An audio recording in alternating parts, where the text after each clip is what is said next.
ओम श्री गणेशाय नमः। ओम नमः शिवाय। नमस्कार प्रिय भक्तगणों, सर्वप्रथम आप सभी को गणाधिप संकष्टी चतुर्थी की हार्दिक शुभकामनाएं। मार्गशीर्ष मास की कृष्ण चतुर्थी को मार्गशीर्ष संकष्टी चतुर्थी का व्रत किया जाता है और गणेश जी की पूजा की जाती है। इस दिन व्रत करने से गणेश जी आपको सभी परेशानियों से मुक्त रखते हैं और आपके सभी संकटों को दूर करते हैं। स्कंद पुराण में बताया गया है कि यदि पढ़ने वाले छात्र इस व्रत को करते हैं तो उनकी बुद्धि तेज होती है और करियर में लाभ होता है। इस दिन चंद्र दर्शन करना बहुत ही शुभ माना जाता है। इस चतुर्थी को गणाधिप संकष्टी चतुर्थी भी कहा जाता है।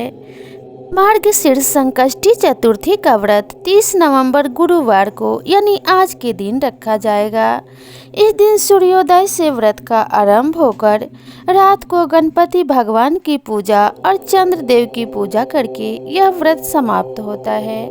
उसके बाद चंद्रमा को अर्घ्य देकर व्रत का पारण करते हैं। हिंदू पंचांग के अनुसार चतुर्थी तिथि का आरंभ 30 नवंबर को दोपहर 2:24 पर होगा और 1 दिसंबर को दोपहर 3:31 पर इसका समापन होगा।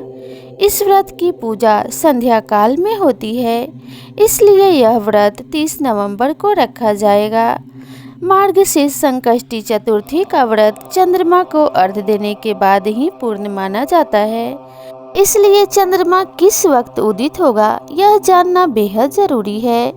इस दिन चंद्रमा उदय रात को 7:54 पर होगा। ज्योतिष में बताया गया है कि चंद्रमा की पूजा करने से आपको मानसिक शांति मिलती है और कुंडली से चंद्र दोष दूर होता है। संकष्टी चतुर्थी के दिन सुबह जल्दी उठकर स्नान कर लें और उसके बाद लाल वस्त्र धारण करें। गणेश जी का ध्यान करें और व्रत का संकल्प करें। लकड़ी की चौकी पर पीला कपड़ा बिछाकर गणेश जी की छोटी सी प्रतिमा स्थापित करें। गणेश जी को फल, धूप, दीप और नैवेद्य अर्पित करें। उसके बाद शाम को चंद्रमा को जल चढ़ाकर व्रत का पारण करें। विधि विधान से पूजा करने के बाद आपको व्रत कथा अवश्य सुननी चाहिए। बिना व्रत कथा पढ़े या सुने यह व्रत संपूर्ण नहीं माना जाता और आपको इसका पूर्ण फल प्राप्त नहीं होता। तो चलिए गणेश संकष्टी चतुर्थी की व्रत की कथा का श्रवण करते हैं। तो सर्वप्रथम प्रेम से बोलिए ओम श्री गणेशाय नमः। गणाधिप संकष्टी चतुर्थी की पौराणिक कथा के अनुसार प्राचीन काल में त्रेता युग में दशरथ नामक एक प्रतापी राजा थे। वे राजा आखेट प्रिय थे। एक बार अनजाने में ही उन्होंने एक श्रवण कुमार नामक ब्राह्मण का आखेट में वध कर दिया। उस ब्राह्मण के अंधे माँ बाप ने राजा को शाप दिया कि जिस प्रकार हम लोग पुत्र शोक में मर रहे हैं उसी भांति तुम्हारा भी पुत्र शोक में मरण होगा। इससे राजा को बहुत चिंता हुई। उन्होंने पुत्रेष्टि यज्ञ कराया। फलस्वरूप जगदीश्वर ने राम रूप में अवतार लिया। भगवती लक्ष्मी जानकी के रूप में अवतरित हुई। पिता की आज्ञा पाकर भगवान राम सीता और लक्ष्मण सहित वन को गए, जहां उन्होंने खरदूषण आदि अनेक राक्षस व राक्षसियों का वध किया। इससे क्रोधित होकर रावण ने सीता जी का अपहरण कर लिया। सीता जी की खोज में भगवान राम ने पंचवटी का त्याग कर दिया और इससे मुख पर्वत पर पहुंचकर सुग्रीव के साथ मैत्री की। तत्पश्चात सीता जी की खोज में हनुमान आदि वानर तत्पर हुए। ढूंढते ढूंढते वानरों ने गिद्धराज संपाति को देखा। इन वानरों को देखकर संपाति ने पूछा कि तुम कौन हो? इस वन में कैसे आए हो? तुम्हें किसने भेजा है यहाँ पर? तुम्हारा आना किस प्रकार हुआ है?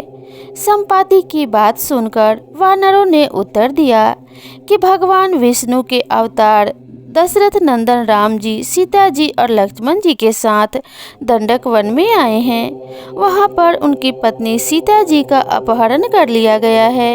हे मित्र, इस बात को हम लोग नहीं जानते कि सीता कहाँ है। उनकी बात सुनकर संपाति ने कहा, कि तुम रामचंद्र के सेवक होने के नाते हमारे मित्र हो। जानकी जी का हरण जिसने किया है, वह जिस स्थान पर है वह मुझे मालूम है। सीता जी के लिए मेरा छोटा भाई जटायु अपने प्राण गंवा चुका है। यहाँ से थोड़ी ही दूर पर समुद्र है और समुद्र के उस पार राक्षस नगरी है। वहाँ अशोक के पेड़ के नीचे सीता जी बैठी हुई हैं।